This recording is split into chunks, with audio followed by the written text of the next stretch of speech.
Good evening. Okay, just have this.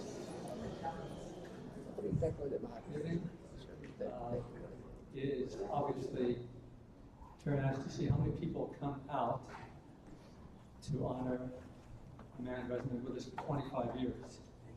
But his memory is vivid in all of our minds, many of our minds. And it's nice to share some stories that we all recall. I want to thank several people who came from quite a ways away. Unfortunately, Judith couldn't be here, and Rabbi Daniel couldn't be here. But I believe Rabbi Feldman from Israel is here, who I believe is new to Rob. And thank you to Rabbi Top, who's here, Rabbi Beth Jacob.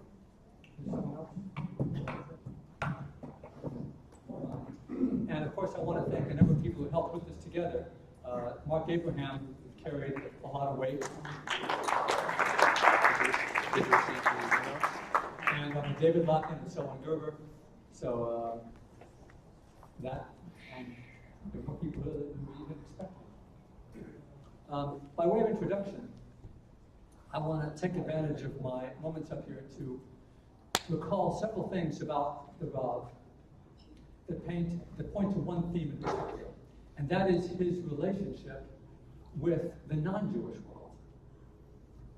Those are some of my favorite stories about him. I remember once he, at a Sunday Gemara shir, he mentioned that he had an astronomer in his shir, and this astronomer said that he was going to be going to some professional seminar, some discussion of progress in the world of astronomy. And Rabbi Lapin told the following story. I asked him, may I go with you? And he said to me, but Rabbi, I didn't know that you knew much about astronomy. Nevertheless, I said, I'd like to go. So we went there. I listened to this professional presentation. And on the way back, he said to me, how did you like it, Rabbi Lapin? I told him I enjoyed it very much. He said, I had no idea that you'd be able to understand it. I told him I didn't understand a thing. And so he said to me, why did you enjoy it? I told him because I could see the dedication and the professionalism and the expense and the planning that it took to discover things and learn about things so far away, and it thrilled me. The fact that he didn't understand it technically at all made almost no difference to him. I think we were also all moved at another story at the Sunday shir when he mentioned that back in the 30s, when the economy was rough all over the world, his father was wiped out financially, or close to it. And to get back on his feet, a Gentile man that he knew gave him office space or a place from which to work to rebuild his business for several years. No charge, just get back on your feet. He told me once later on that he had a relationship with that man, and decades later, he maintained a relationship with that man's children out of a sense of, I'm sure he liked them as well, but the hakarat tov that he felt, these were the sons of the man who had helped his father get reestablished in business. And he could never forget it. He certainly must have been a busy man, one of the most, if not the most important rabbi in South Africa for decades. He took the time to visit these people and maintain a relationship. He never lost track of that hakarat tov. And lastly, before I turn this over to people who were fortunate to know him even better than I did, I'm sure about a good third of you will know this story already, but it bears repeating. He used to fly down to Southern California every week on an airline now defunct called PSA, Pacific Southwest Airlines. Now back in the 80s, you didn't buy your tickets online, of course. You got to know the people who sold you the tickets. You went to a ticket office and you bought the ticket face to face with somebody. He got to know some of the PSA ticket people quite well. When PSA went bankrupt, or was about to be bought by another airline, he was sitting in front of a woman that he knew casually, but week after week he bought tickets, and a good percentage of the time, this was the lady who sold him the tickets. Someone's got an Amber Alert on their phone. And he tells the following story. I said to this woman, so what's going to be now? And she said to me, don't worry, Rabbi Lapin. Another airline is going to buy this out, and you'll be able to get tickets. It'll be another airline, but you'll be able to fly down to Los Angeles every week just like you have been. And I said to her, no, that's not what I meant. I said, what's going to be with you? You're a single mother. You need this job. You're probably going to lose this job. How are you going to get by? And the look on her face, he said, the look on her face as she realized that someone was concerned about her. And I want to add one thing to the story. I want to assure you that he was not telling the story, nothing in his demeanor or his words said, look, I did a Kiddush Hashem, or this is how we help combat anti-Semitism by being nice to people who deserve to be. No. The look on his face was one of pain. He felt awful that he was living in a world, in a society, where it should be a surprise that someone would have someone else concerned about them. This was not the world he was raised in back in South Africa in the 20s and 30s and 40s, but that's the world he found himself in now. And he was shocked, and he couldn't get used to it. And that pain is something that I'm sure those of us who heard the story this year will never forget. An honest, a great pain, a pain of greatness. Lastly, I want to say something somewhat personal and ironic. When we were beginning to start this planning for this event, one person told me, and I won't say who it was, one person said to me, it might not be a great cover for the Rav if after 25 years you just get, 10 or 15 people sitting around telling Maisalach about the Rav. That's not an honor to his memory. I think you can tell from the Maisalach that I just told. These aren't Maisalach. Even if it had been 10 or 15 people sitting here telling Maisalach about the Rav, all of us who met him, all of us who have treasured memories of encounters with him, you all know that anything you tell about the Rav is not, they aren't Maisalach. They stand in our minds as allegories, as guideposts, as lessons to life, things that we will never forget, far beyond Maisalach. But we're now privileged to hear from three people who will certainly take us well beyond the realm of Maisalach. We'll be hearing from Rabbi Raphael Lapin, then Rabbi David Lapin, then Michael Medved, and first Rabbi Raphael Lapin will share some words with us. Thank you all for coming. Well done, brother. Well done.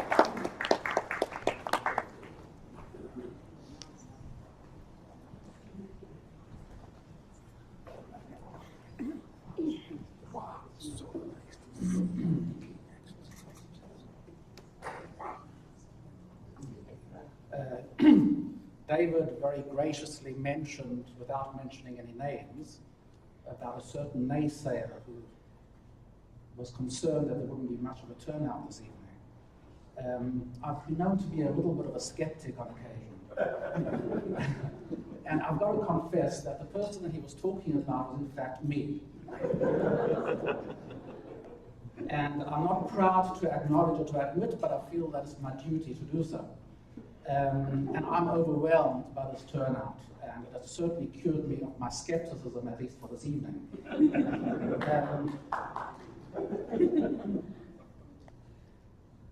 I apologize to David, to Mark, and certainly to my brother for even suspecting or questioning, and to all of you here, most importantly, even questioning that issue. And as I look around, the people from very different relationships to my father and our family. There are people here who actually learned with him, who studied with him, who were Talmidim of his. There were people who didn't necessarily study with him, but studied with Talmidim of his and experienced him through his Talmidim. And then there are other people here who never even knew him or didn't really even experience him through Talmidim, but they heard of him, and they're here this evening. And there are even people who never really heard of him, who didn't know him, who didn't study with him, but came here because they're friends of ours. and I can't for the life of me imagine why they would come.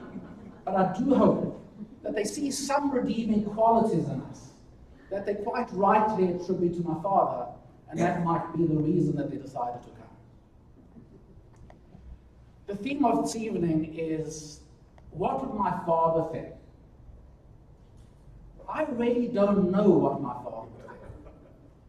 And if I tried to even suggest what my father would think, there would be a danger of conjecture at best, and at worst, infusing beliefs and opinions and ideals that may not be his. So I would rather refrain from trying to suggest what my father would think. But what I would like to do is to put that question into a context in order to understand how the question itself is of value and is of relevance, regardless of what the answer to that question might be. I'll start off with a Gemara in Shabbos, which deals with the laws of Hanukkah. And there's an interesting machlokas, a very interesting difference of opinion as to how we light the candles of Hanukkah. Beit Shammai's opinion is we start with 8 candles, and as Hanukkah progresses, we diminish and deplete. We go down to 7, and we go down to 6, and we go down to 5. And Beis Hillel understands differently, and he says, no, we do just the opposite. What we do is we start with 1, the second night we light 2, and we go up progressively. And the reason that Beis Hillel gives, or the reason that is given for Beis Hillel, is ma'alin b'kodesh v'ein moridin.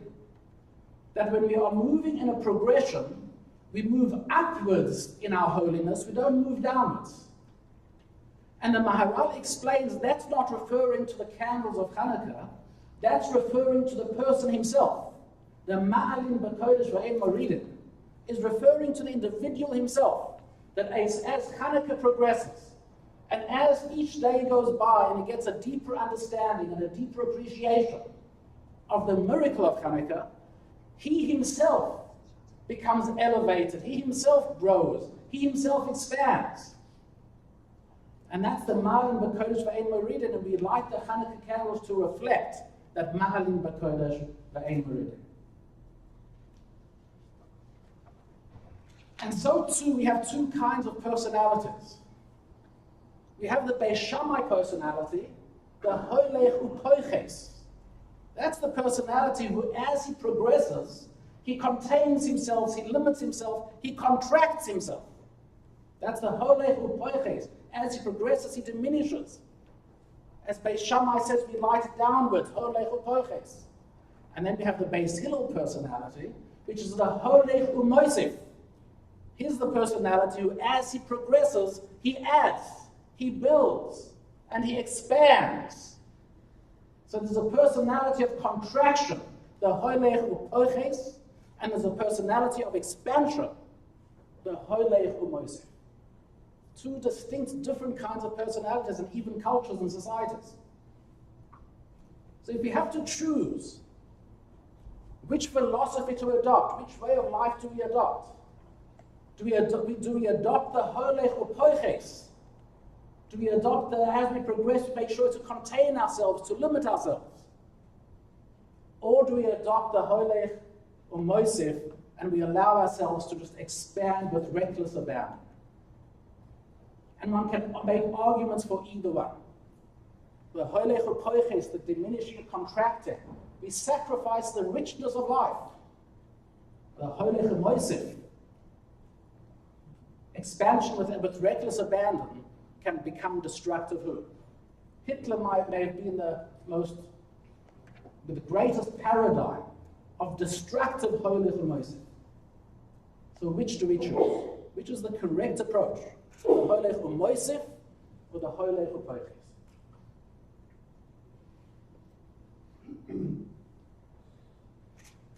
The Gemara tells us about a Tana, Rabbi Eliezer, and Rabbi Eliezer was a Talmid of Rabbi Yochanan ben Zakkai. And the Gemara says in several places that Rabbi Eliezer never said anything of his own. whatever he said, whatever he was ever known to have said, it was always something that he heard from his teacher, Rabbi Yochanan ben Zakkai. Would seem to indicate a holech upoiches, limiting himself, containing himself, not expanding to innovate a thought, only saying, limiting himself and containing himself to that which he heard from his teacher. The problem is, we know something else about this very same Rebbe Eliezer. And this very same Rebbe Eliezer was once at a banquet, and his teacher, Rabbi Yochanan ben Zakkai, was sitting next to him. And Rabbi Yochanan ben Zakkai turned to Rabbi Eliezer and said, Rabbi Eliezer, you give the drasha. And at first, Rabbi Eliezer refused. Rabbi Yochanan ben Zakkai urged him further. And the Mishnah tells us that Rabbi Eliezer got up and in that drasha said things that no ear had ever heard. Innovative, original. How do we resolve those two same Rebbe Eliezers? On one hand, he never ever said anything that he didn't hear from his teacher. And here we find that he got up and said innovative, original Torah thoughts that no ear had ever heard. So is it a holech upoiches or is it a holech umoisif? So Reb Chaim Shmulevich answers that, resolves that conflict. And Reb Chaim Shmulevich explains. And he says, of course Rebbe Eliezer said chidushim. Of course he was a holech umoisif. He would not have been able to give that drasha without that. However, that holech umoisif was tempered with just a modicum of holech upoiches in order to make sure that it was authentic, that it was real. And that holech upoiches was making sure that whatever he said went through the test. Is this something that my teacher could have said? Is it something that I could have said to him and he would have accepted, he would have been proud of? Not necessarily that Rabbi Yochanan ben Zakkai actually said it. So holech umoisif has to be tempered and constrained and confined to a structure of authenticity. And that structure of authenticity is that little bit of Beis Shammai's holech upoiches, which contains and gives structure. Creativity has to happen within structure. A sonnet is within the limitations and confinement of 14 lines. A rondo has its form and structure, as does a sonata. A Chiddush Torah also has to have its form, and no matter how innovative it is, but it has to have a structure of Masorah.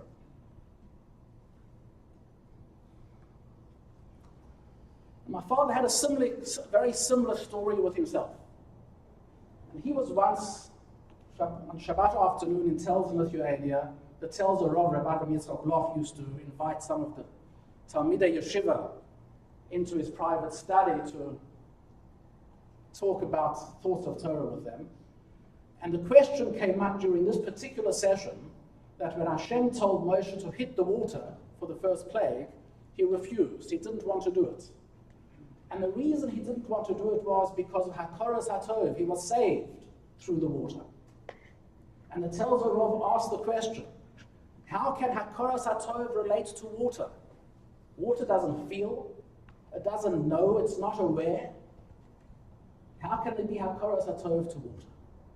And my father, who must have been in his early 20s at the time, said to the Telzer Rav, well, correct, it probably wasn't real Hakoras HaTov, but he wanted to train himself in the middle of Hakoras HaTov. He wanted to infuse that trait within him, even though it wasn't real Hakoras HaTov. And the Telzer Rav flew at my father, to the degree that my father never forgot that afternoon in the Telzer Rav study. And the Telzer Rav said, so you mean to tell me that Torah is an illusion? Do you mean to tell me that it's not real? That Moshe Rabbeinu would have trained himself that isn't real and authentic? Said the Telzer Rav, that cannot be. And my father told me, quite much later on in life, that any time he said a shir, any time he had some chidush in Torah, it went through that test. Is this an illusion? Would the Telzer Rav say this is illusionary, or is it real? And if it was illusionary, in his opinion, he would discard it and start from the beginning. If it was real, he knew that it passed that test. It passed that Hoylech Poiches test, passed that test of confinement, of that little bit of contraction, just to make sure that it falls within the correct structure of the Hoylech U'Mosif. Here's another interesting Gemara that supports the same concept of making sure that we temper our expansion with just a modicum of the confinement as well, and the limitation. Interesting Gemara in Chulin. The wife of Rav Nachman, who in her own right was a great woman, once came to Rav Nachman and said to Rav Nachman, anything that the Torah prohibits, there's got to be something like that which the Torah permits. And if that's the case, said Yalta, the wife of Rav Nachman, to Rav Nachman, I want to taste what milk and meat cooked together is like. If the Torah prohibits it, there's got to be something like that that's permitted. Now, can you imagine if some Rebbitzin came to her husband today and said that? It would probably certainly be grounds for divorce, at the very minimum. What did Rav Nachman do? Rav Nachman worked out that technically, or halachically rather, not technically, halachically, as long as the milk has not yet separated from the cow, it doesn't have a halachic status of milk. And therefore, he worked out a way that the cook could take an udder, a complete udder, and cook that udder in its completion without breaking it apart, and that would be legitimate halachic basar b'chol. Although I urge you, please don't try this at home.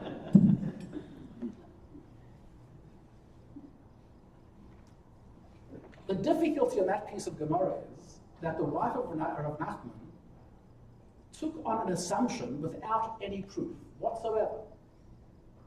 She just said to him, if the Torah prohibits it, there's got to be something like it that's permitted. No proof, no pasuk, nothing. And the question is, where did she know that from? And Rav Nachman didn't argue with that. That means Rav Nachman accepted that. So that means we know from somewhere that anything that is permitted in the Torah, anything that is prohibited in the Torah, there is something like that that's permitted. And the Gemara gives several examples. But where do we know that from? How did she know that? Why did Rav Nachman not argue on that premise?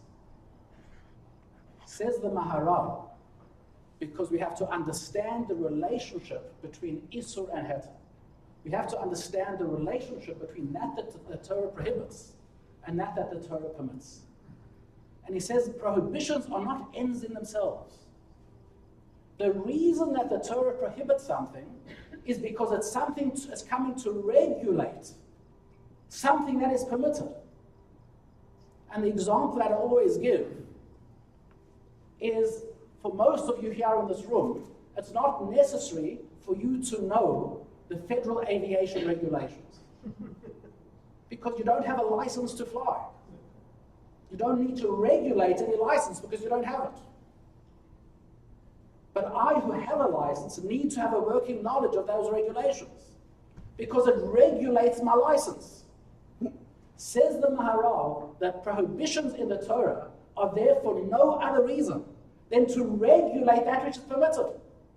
And if nothing's permitted, you don't need any regulations.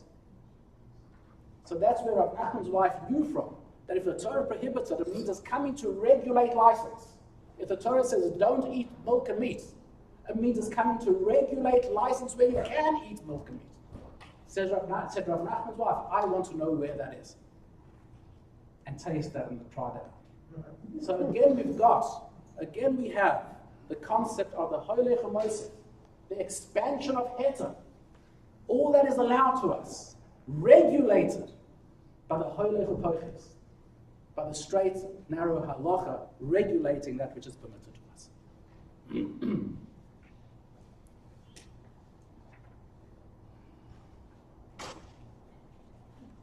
My father was the paradigm of a Holech Moshe. In all aspects, in all areas, he had an enormous curiosity. He loved people. He wanted to learn about people. When the personal computers first came out in the 70s, he hired somebody to teach him how to use a computer. Right at the very beginning of personal computers. In his learning, always chiddush. Anything that he spoke about, there was always originality there. In fact, when we were little, we always had to give a Dvar Torah at the Friday night table. And he used to tell us and say, I don't care what you say. You can say over from anybody you want to say it. But there has to be something of your own. There's got to be something original that is yours. And my mother always used to say to him, when he would give a shiur, that he would make it seem so simple. And she would say, when you learn a medrash and you teach them a medrash, everybody just thinks that what you're saying is there in the medrash. They never understood quite where the medrash ends and his innovative thought began. But in whatever he learned and whatever he spoke about, there was always the chiddush, there was always that innovation. There was the Holech Moshe to an extensive degree. But always that Holech Moshe was always tempered with that authenticity of the Holech Poches. What would my father think on any specific issue? I don't know. And it's really not that important to me today. However, as I live my life, which may be very different to his, and that's okay, I'm comfortable with that, I will continue to ask that question. What would my father think? Because the very question will temper my chomping at the bits to expand and grow and experience with reckless abandon. It'll provide me with a way of aligning my life with the values and hashkafot that he stood for. It will create an anchor of absolute and authenticity for me in a world of subjectivity and relativity. And it will provide me with the confidence to navigate life with a conviction, regardless of the sea of confusion that surrounds me. That's what my father would hope. Thank you.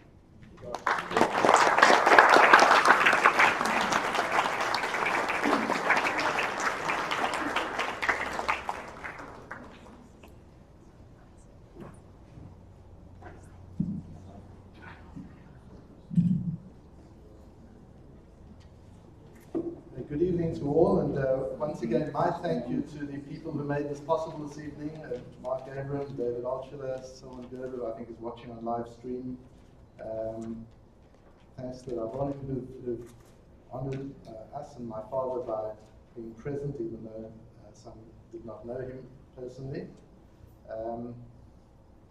Thanks to those who've traveled from far. Apologies from my older brother Daniel, who had a speaking engagement from months and months ago that he couldn't get out of somewhere else in the country. And my sister, who was going to be here, but took ill last night and just couldn't get onto a plane this morning.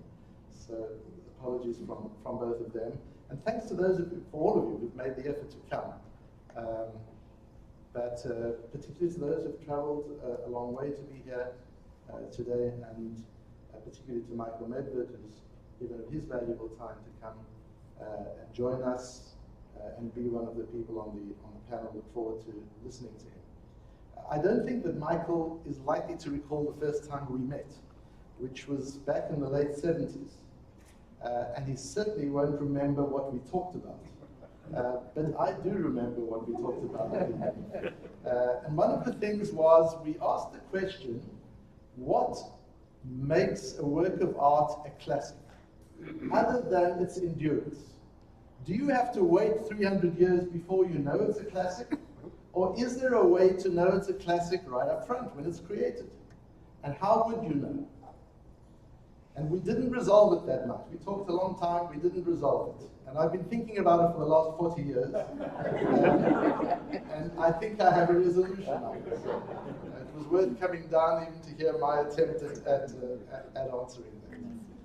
And let me start off by defining what I think a classic is, and then I'll relate it to a new understanding of the evolution of Yaakov's character and to my father.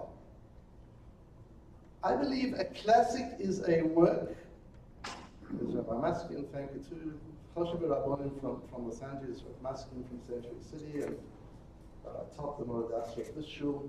Really very honored that they've found the time to join us. I believe a classic is a work of art, or any work, which while created in the present, is rooted in the authentic depths of the past and speaks the language of the future. Let's have a look at what happens in the opening of yesterday's parasha. So Yaakov studies with Shem Va'ever for 14 years and doesn't sleep.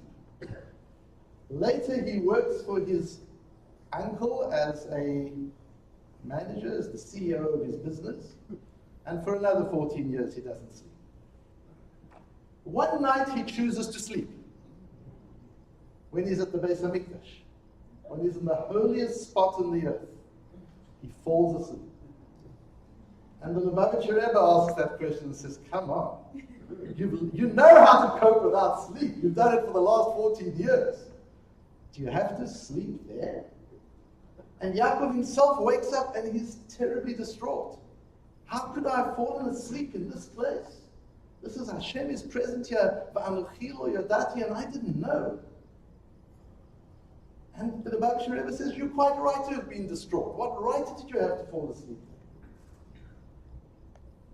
I want to suggest an answer based on a medrash, where the medrash says it's quite strange that when the Torah tells us about his awakening, it says, Vayikatz mishnato, he woke up from his sleep. In all other cases in the Tanakh, when the word Vayikatz is used, it doesn't say mishnato. If you woke up, you were clearly asleep.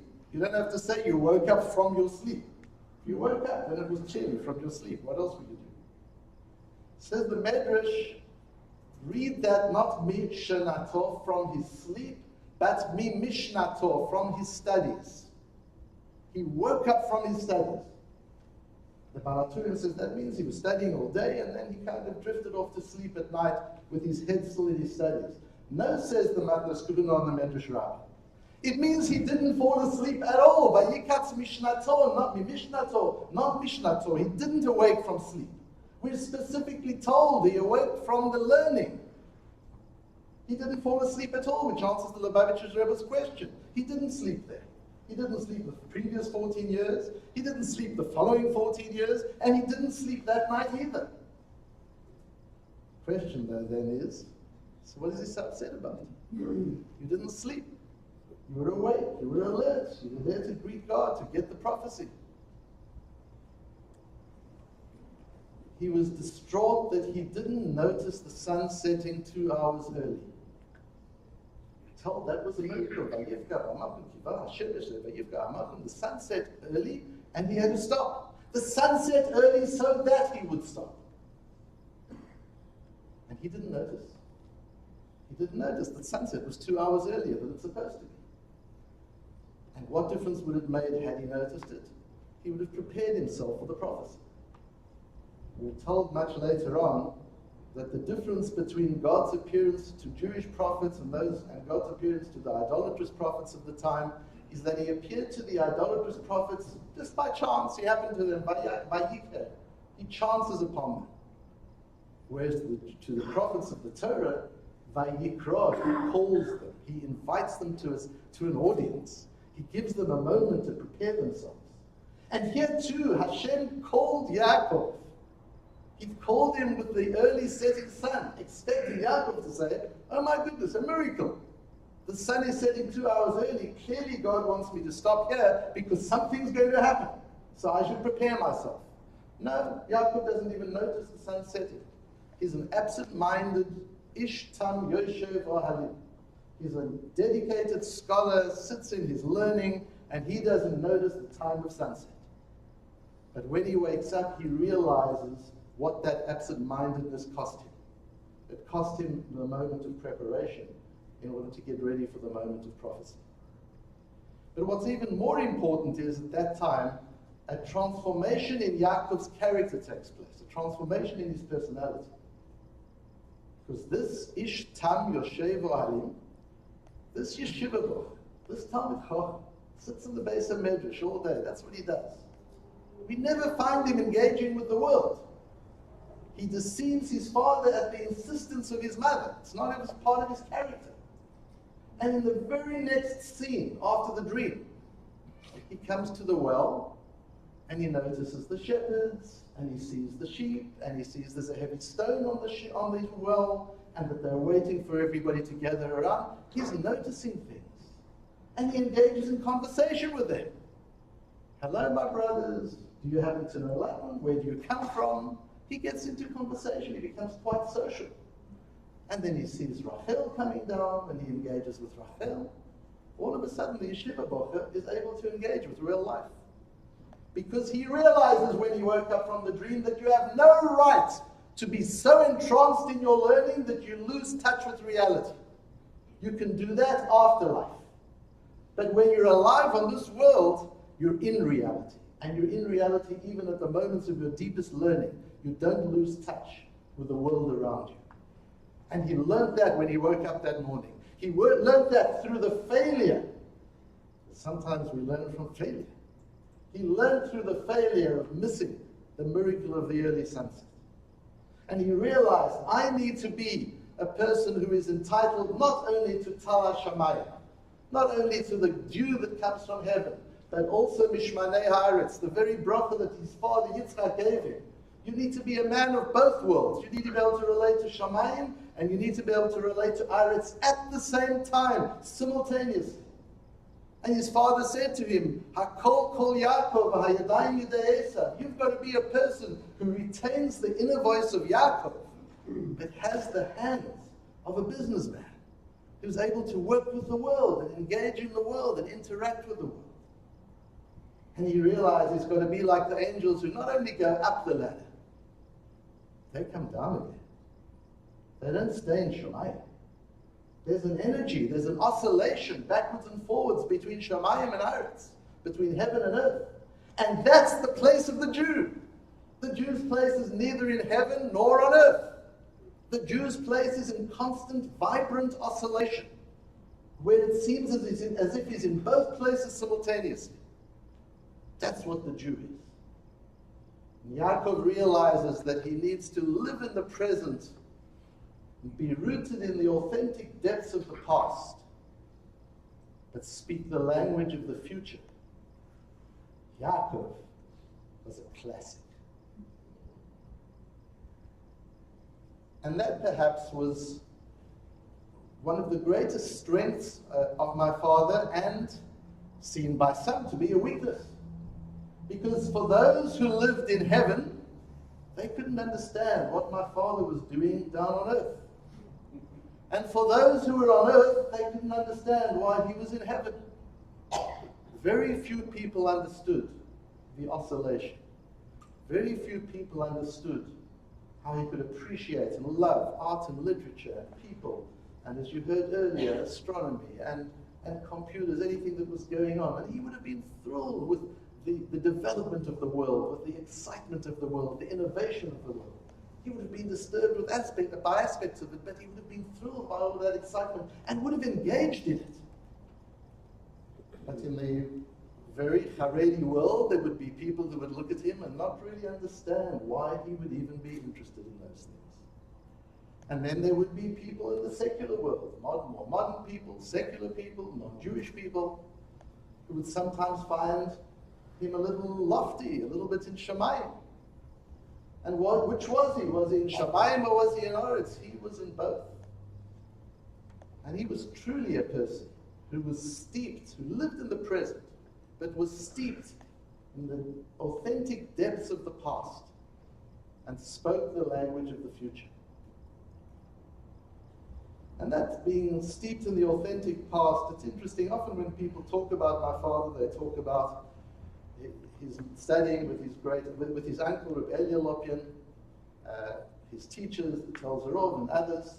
But his teaching started long before that. His parents were simple people. His parents were not rabbinic themselves. His father, as you heard, was a businessman. But his mother, every Rosh Chodesh, used to take him to Otzon. Otzon is a little town a few hundred miles from Port Elizabeth where they lived. But to get to Otzon, you had to drive over treacherous passes and cliffs. It was a dangerous, long, torturous drive in those days. Still is, not that easy. But in those days, it was a treacherous drive. And every Rosh Chodesh, she would drive him to Otzon, where there was a small community with a very great rov. Some of you might be familiar with Rabbi Baruch Ezrachi, a Rosh Yeshiva in Yerushalayim. The rov of Otzon was Rabbi Ezrachi's grandfather. And my grandmother used to say to my father, I'm taking you to Otzon so that you should know what a Heilige Yid looks like. Every Rosh Chodesh, so that he should know what a Heilige Yid looks like. So that he should immerse himself in the authentic depths of the past while engaged in the present and talking the language of the future. He was a bridge between epochs. He was a bridge between the pre-war period of Torah and the post-war modern period. And what was interesting was that he spoke the language of the future, but he didn't speak to an audience. And that's another thing about a classic. If a work of art, if a piece of work is designed for an audience, it can't be a classic. Because when that audience dies out, it's no longer relevant. My father's teaching was not designed for an audience. Now, anybody who heard him speak might find that comment odd, because he was dramatic, and he used to prepare every word, and he used to prepare every turn of phrase. How could one give such a dramatic piece of oratory and not be talking to an audience? The amazing thing was that he would talk exactly the same. If there were 2 people in the room, or the shul was full with 1,500 people, it made no difference. I once heard him giving a shir to nobody. Nobody turned up to the shir that day. And he gave the shir as normal, totally normal.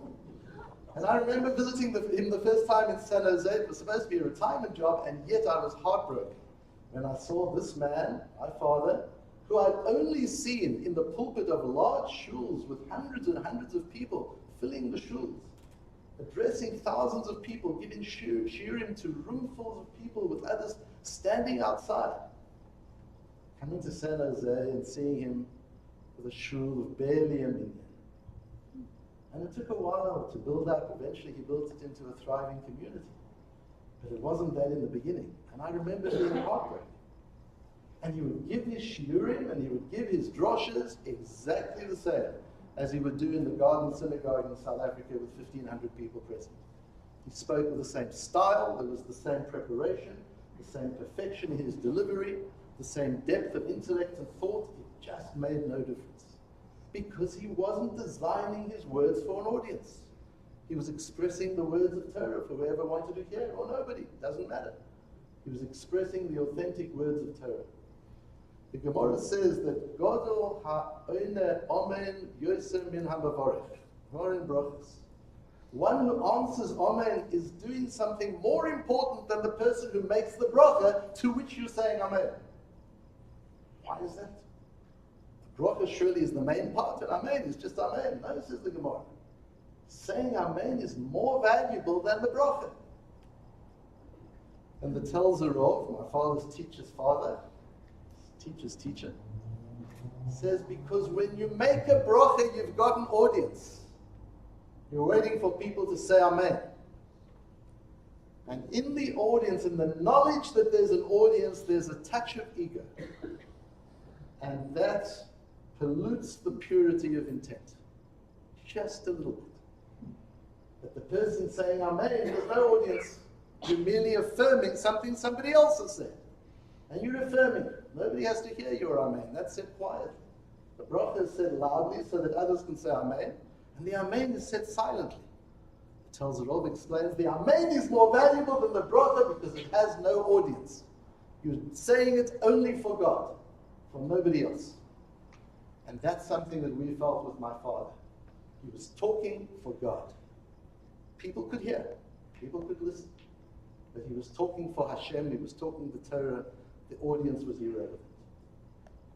He truly was somebody who lived in the present, rooted in the authentic depths of the past, talking a language of the future that young people could understand, old people could understand, and generation after generation could understand after his many decades of active rabbinics.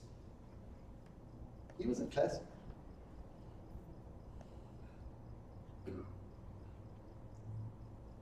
My son Moshe prepared some words, and we decided together that I wasn't going to read them.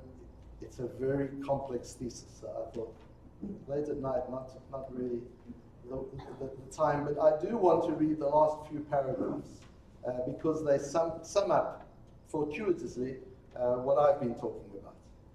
And he writes, I believe it was in this manner that my grandfather understood it. He didn't know his grandfather. He was a little boy, he was a baby when my father died. But he studied every shir that's available on tape. He knows them almost by heart. And certainly he studied through me and others. I believe it was in this manner that my grandfather understood Musar, a methodology of self-development created to translate and communicate experience from one generation to the next. The Torah teaches us what to do, but mere texts can never tell us how to live. He stressed the need for continuity, for Masorah, to preserve the experience of religious life. If I can speak personally for a moment, I think I have had a very troubled relationship with my grandfather. My inheritance was this very paradox: the anachronistic world of Lithuanian Torah and an attempt to preserve its purity while being fully engaged in the modern world, adapting that very Torah. However, in writing this, I've come to think of my grandfather not only as a man of rupture and continuity, but rather as someone able to communicate that experience so profoundly. Often he would look back to the world that was, but he was by no means nostalgic or sentimental. Undoubtedly, it was in order to peer forward that he did so. He would do so not as an historian, but to stand before his teachers, surely to stand before Hashem. My grandfather asked, as the title of one of his famous shiurim, with a Torah jury, how do we connect across an abyss in time? Today, perhaps more than at any point in the recent past, his question reverberates, and perhaps his life echoes in his response. Thank you.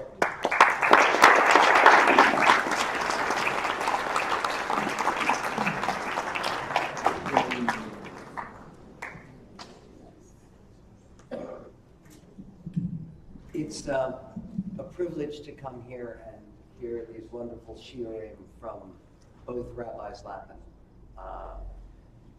in memory and in honor of their father, who I'm proud to say was my teacher. I wish that I could have learned from him what obviously he has transmitted to Rachel and to David and to Judith and to Rabbi Daniel, of course, who I know wishes he could be here with us. I should explain a couple of things about my presence here.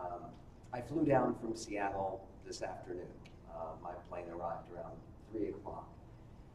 And because I was coming here anyway, I had agreed, David Altshuler can be very persuasive. He's a very good salesman. And David was very persuasive in this regard. And then I had the opportunity and the privilege of speaking with Rabbi David. And I'm very, very glad to be here, if for no other reason than to hear those powerful words of Torah from the two rabbis Lapin. But when my brother Harry found out that I was going to be here, he said, oh, well, you have to go to the Critics' Choice Awards. Tonight is Michael Mann knows what we're talking about. The Broadcast Film Critics Association of America, of which I am a charter member, has their annual awards. I've never attended these things because it's pretty silly, frankly. And okay, so they were doing this awards earlier, so I went directly from the airport there, and they had on the invitation black tie. I don't own a tuxedo. Who owns a tuxedo, right? I mean, so I am wearing my college graduation three-piece suit, which is the closest I could come to a tuxedo. And I realized after I had devised this plan, this would give the Rav pleasure, because grooming has never been one of my strong suits. This is not, and my wife can confirm this. And I should also say, and she wanted me to communicate this. She's home in Seattle. We're expecting our first grandchild, thank God. She had the great opportunity of learning with Rabbi Lapin in the women's shiur that he did when he came down to Pacific Jewish Center. And she still, as all of us who had the privilege, the great privilege of learning with him, remember, she believes that was one of those things that most inspired her and inspired her path into Torah and Yiddishkeit. I wanted to recall three things specifically, and they are things about Rabbi Lapin that have to do with both heaven and earth, as Rabbi David illustrated the difference and the contrast. First, something that was very earthly, and it has to do with Purim. And I'm not sure which Purim it is. I'm sure someone here who might have a better memory than I would be able to determine which Purim it was in Pacific Jewish Center. We used to go probably a little bit too far with some of our Purim shtikla.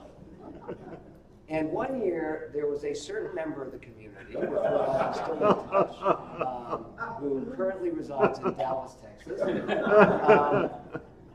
who planned this very, very elaborate Purim shtick, where he would call Rabbi Lapin at his home in San Jose, putting on a very, very politically incorrect accent. I think these tapes still exist somewhere. They would not be approved by the enforcers of political correctness, I can assure you. In any event, Meyer was, and he was doing, he pretended he was the Reverend Lacey Sims of an ethnic church, and he called up Rabbi Lapin, and Rabbi Lapin said, "Hello, yes, who is this?" And as polite as could be. And Meyer starts asking in the person of Rabbi Sims about if Rabbi Lapin can explain to him some of the Jewish holiday of Pesach. And I was actually, what this brought to mind is the story of Rabbi Hillel, who's told while al regel achad to explain the entire Torah. But Rabbi Lapin was so patient. He was not Shammai, he was Hillel here. He was very, very patient with the Reverend Lacey Sims. And so Rabbi Lapin explained briefly what Pesach was. And then Reverend Sims, on this now infamous tape, then asked, he said, "But you eat certain kind of crackers there, do you? You eat certain kind of crackers?" He says, "Yes, we do. They are called matzot." And he's giving his time, and he's being so dignified. And then he says, "Is there certain something you put into those matzahs that nobody knows about? There's like a secret." He says, "No, there is not. And if someone tells you that, don't you believe it." In any event, it was classic. It was classic. Here, you can only imagine what he was thinking. He's talking to this idiot who's taking his time, who's asking him about the blood libel, basically. And he answers with perfect derech eretz and patience and kindness and dignity. To someone he doesn't know, to someone he doesn't see, to someone who isn't Jewish, and treating that individual with perfect dignity. This is what it means to be a Kiddush Hashem, which Rabbi Lapin was in everything that he did. Second recollection of the three recollections that I wanted to share. And those of us who, and I know many of us are here tonight, which is too wonderful.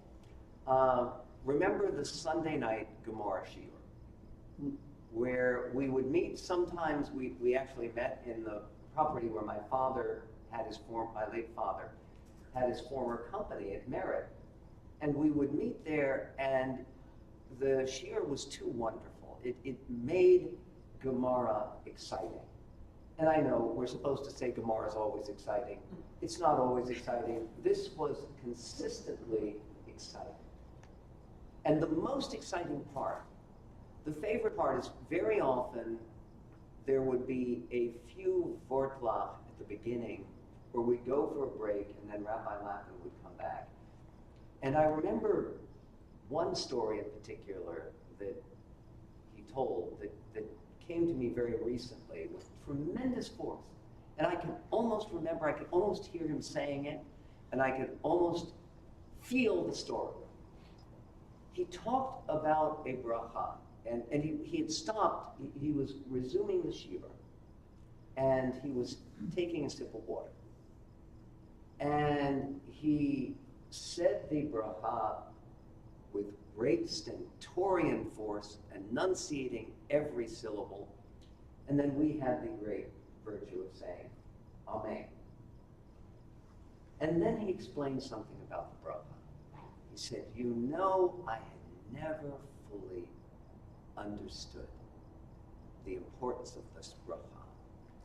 But the other night, I wasn't feeling well, suffering from cold or something of that nature.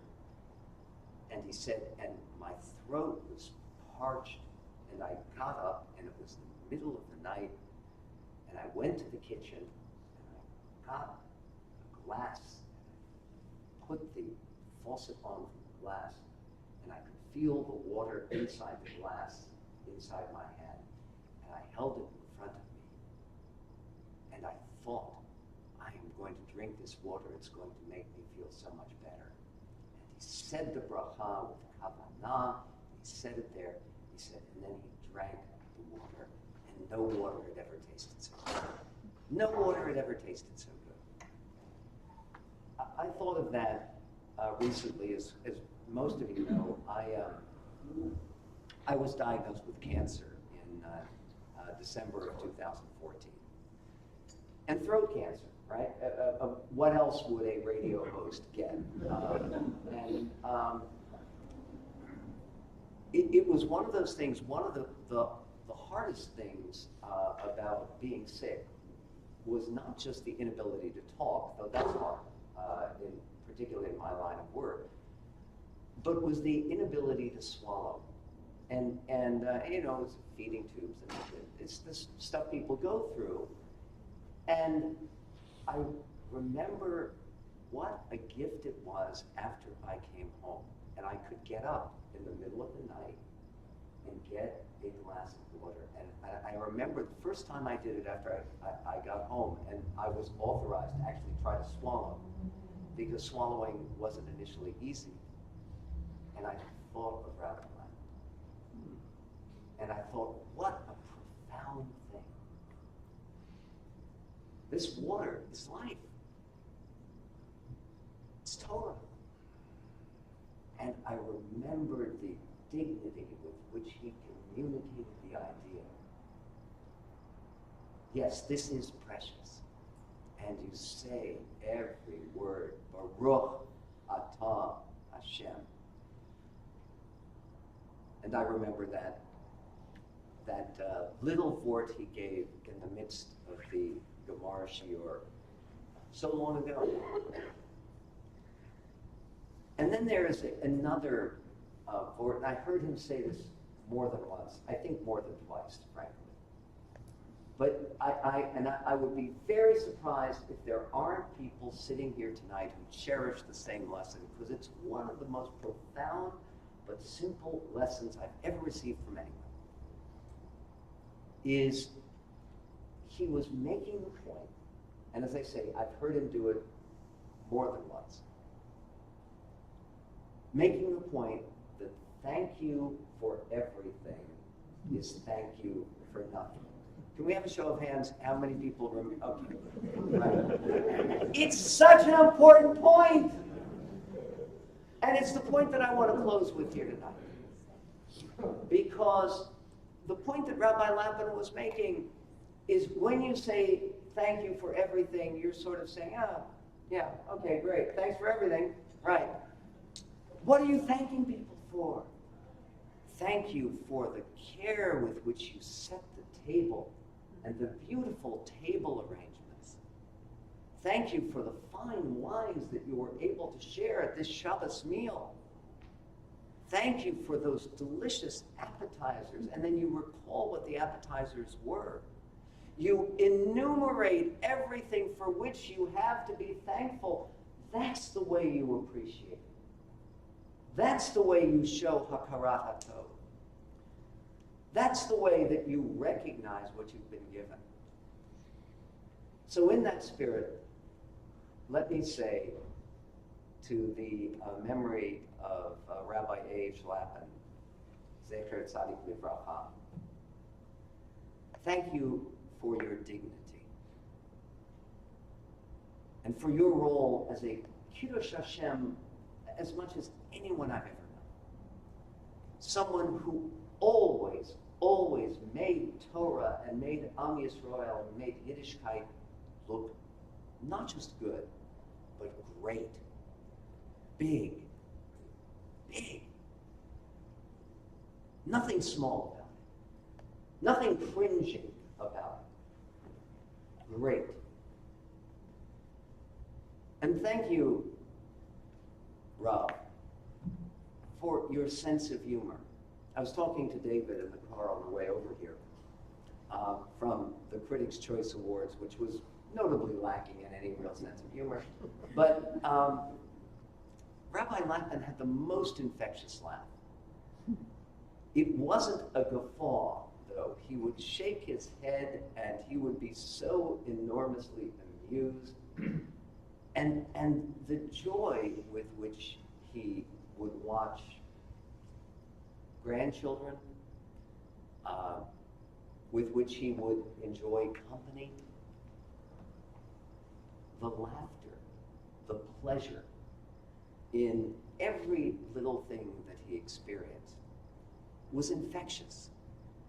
And you felt, if this great man is appreciating this moment, then this moment is very, very special indeed. And then thank you also for the Mesiras Nefesh that he went through. And it's one of those things, again, and I was thinking about this on the plane flying down here. He used to take that plane, now it wasn't quite from Seattle where I live, but it was from San Jose, which is far enough away. And in his 70s, up until the very day that HaKadosh Baruch Hu took him from us, he would make this trip. And he would make this trip again, not to speak to multitudes like the multitude we have tonight, but to speak to a few people who valued and cherished and wanted to hear his Divrei Torah. And he would make the trip again and again and again, never complaining, never seemingly tired. And then, of course, to have the great zechut to have been taken so suddenly on returning from one of these trips for which he was teaching.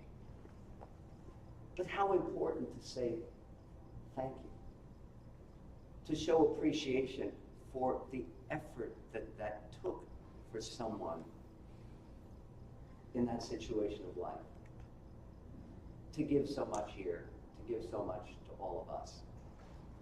And I wasn't going to attempt to do this in the presence of so many distinguished Rabbi, including Rabbi Tom. Thank you so much for being here, Rabbi.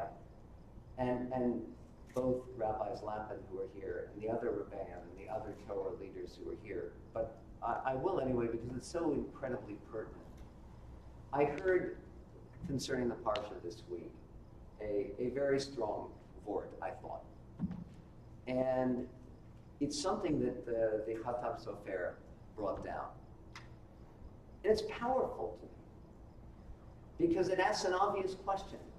The most famous Rashi, the first Rashi you read about the Parsha this week, asks the question, why do we have to know that Yaakov went out from Haran and went to Beersheba? Why is it not just enough to say he went to Beersheba, right? And then we're told it is because Yaakov is such a luminary that his departure reduces, changes Beersheba. It not only changes Haran, because that's where he's going, it reduces Beersheba. So here's the question. The question that the Khatam Sofer asks is, no, Avraham Avinu wasn't a luminary. And when he goes from one place to another, they just say he goes. It doesn't name the place that he is leaving and indicate that it was diminished. And the answer is powerful. And the answer is that when Yaakov goes out, he leaves behind his mother and his father, and people who can appreciate and feel his absence. When Abraham leaves, in Parshat Lech Lecha, when he goes out, he leaves behind idol worshippers. They have no idea what they are missing. They have no idea of how they are to be diminished. It is not to say that Yaakov is a greater tzaddik than Avraham. It is to say that it is up to the choice of individuals, the extent to which they will embrace the teachings of a tzaddik, and thereby be diminished by his departure. Look at what we have tonight. It is a very, very strong testimony to the idea not only of the tzidkus of Rabbi Lapin. That would be there even if we had a handful of people. This is a reflection of people who came out tonight. To recognize we were all diminished by what we lost a quarter century ago. And that we all valued it, and loved it, and cherished it. And I know that that will continue, and it's a tremendous statement that we have this kind of turnout through the next generations, not just the next generations of Lapins, but the next generations of every family that is here, who will take with them some of the greatness of this extraordinarily great man who I was privileged to enjoy as a teacher for too brief a time. May his memory always be a blessing and shared with all of us. Thank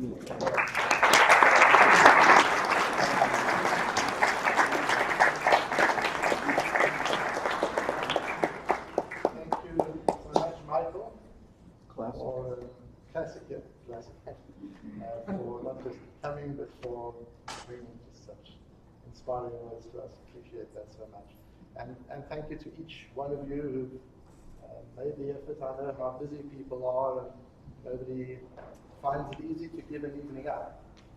So that your being here is a statement of such honor to the memory of my father, and an honor that we appreciate enormously, and value your friendship and your willingness to be here and to participate.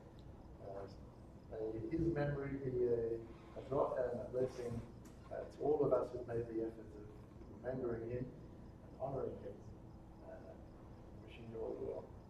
Thank you. Thank you.